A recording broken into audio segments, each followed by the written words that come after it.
Republicans don't speak out because they're worried about the attacks they will get online?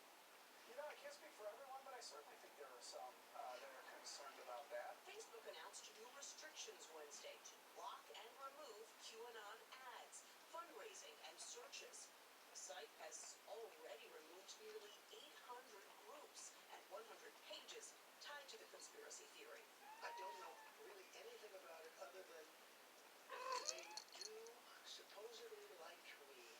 Despite warnings from federal law enforcement, one media watchdog estimates President Trump has amplified the tweets of QAnon believers more than 200 times.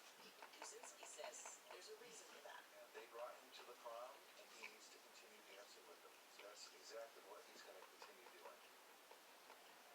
And he told me that these predictions, as nutty as they sound, aren't even that. Okay, I'm gonna have to look up this George Soros or whatever, because I keep getting it mentioned.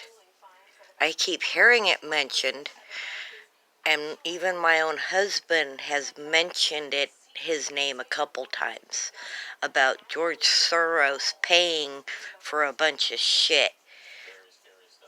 I've got to look up the name.